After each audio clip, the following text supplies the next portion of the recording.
Hi, it's Yupi. Welcome back to tbsp. Furikake isn't just for rice. Today, I'm using it in 3 easy recipes for chicken breast, pasta, and eggs. Let's start with furikake chicken. Crispy, easy, and packed with flavor. Here's what you need for this recipe.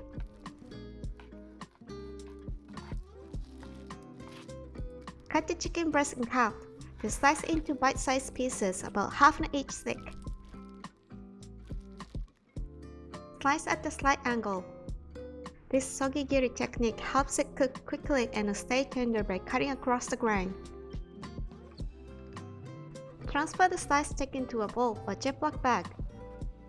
Add a quarter teaspoon of salt, a quarter teaspoon of sugar, and 1 tablespoon of sake. Mix well and let it sit for 15 minutes. This helps keep the chicken juicy and tender.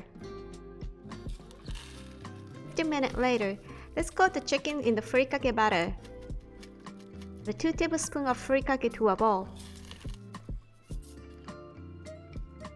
Mix it in a quarter cup of flour and a quarter cup of water. Mix well so the butter coats each piece of chicken evenly.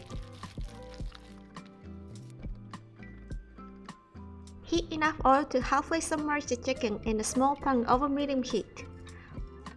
Once the oil sizzles when you drop in a bit of butter, it's ready. Add the chicken pieces one by one without overlapping.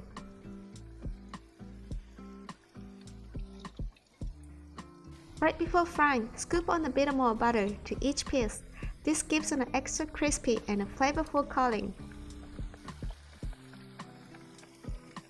Fry the chicken one side at a time until each side is golden and crispy.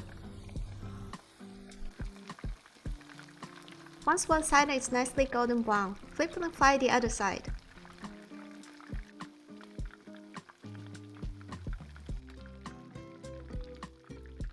They look so delicious! Use a paper towel to soak up the extra oil and go ahead and plate them. The furikake coating turns golden and fragrant, making the dish look irresistibly appetizing. It's even more delicious with a squeeze of lime or lemon. Healthier and easier than a karaage. Give this furikake chicken a try. And it's also perfect for lunch boxes. My 2-year-old girl loves it too.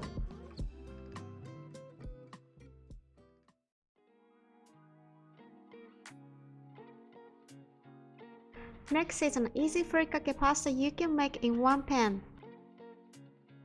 Here's what you need.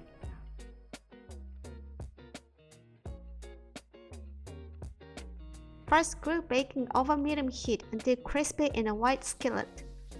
Bacon is already seasoned, easy to cook, and adds a nice crispy texture, so I really recommend using it. But if you don't have bacon, that's totally fine too. Just add a little more salt or furikake at the end to balance the flavor. Place it on a paper towel-lined plate and set aside. Just give the pan a quick wipe with a paper towel to remove the extra oil before we add the pasta. Add 2.5 cups of water, 1 tablespoon of soy sauce, and 1 clove of garlic to the same pan and bring it to a boil. You can also keep the garlic whole and mash it later with a fork. Add 7-ounce spaghetti and cook following package instructions. Since there's less water than the usual, stir occasionally to keep pasta submerged. This low-water wonton style pasta allows the starch released from the noodles to naturally thicken the sauce, helping it cling beautifully to the pasta.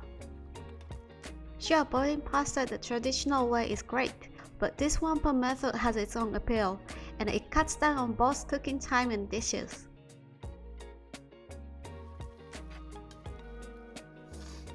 Turn off the heat when there is about this much water left. If it looks like there isn't enough water while cooking, just add a little more and keep boiling until the pasta is the texture you like. Once the pasta is cooked, add 1 tablespoon of butter. Now it's time for the furikake. Add 2 tablespoons. Adjust the taste with a pinch of salt and mix well.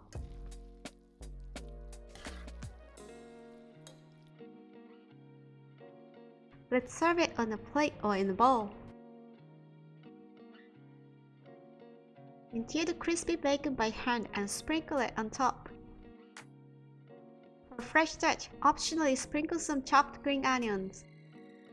If you love furikake, feel free to add a little more. Now finish with a drizzle of olive or sesame oil for extra flavor and texture. Itadakimasu! Let's move on to the last one.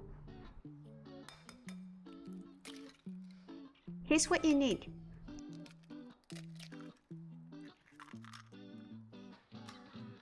Almost same ingredients and a method of cooking as the Japanese egg roll, Tamagoyaki, that I showed in my last egg recipe video. Crack 3 eggs into a bowl and add 2 tablespoons of furikake. Add 1 teaspoon of sugar. Pour in a quarter cup of water. This makes the tamagoyaki soft and juicy. Mix them well. The furikake I'm using today already contains some sugar, so I'm keeping it light. But if yours doesn't, feel free to add a bit more for a mellow flavor. Heat about 1 tablespoon of oil in a non-stick tamagoyaki pan over medium heat. Since the Japanese omelette is rolled and cooked in 3 parts, I save any extra oil in a small dish for later use.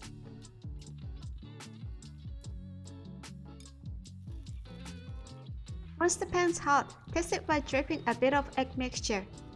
If it sizzles, it's ready. Pour the egg mixture in 3 batches, rolling it gently each time.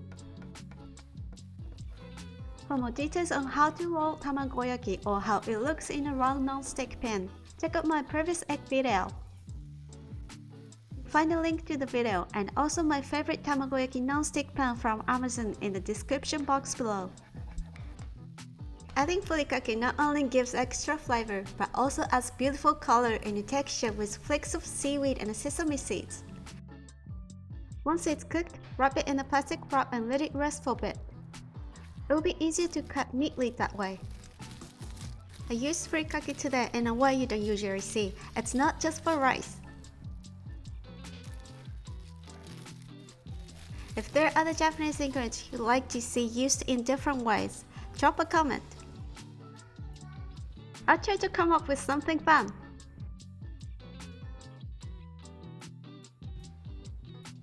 Oishishou! Thank you for watching. ありがとうございます。See you soon. またね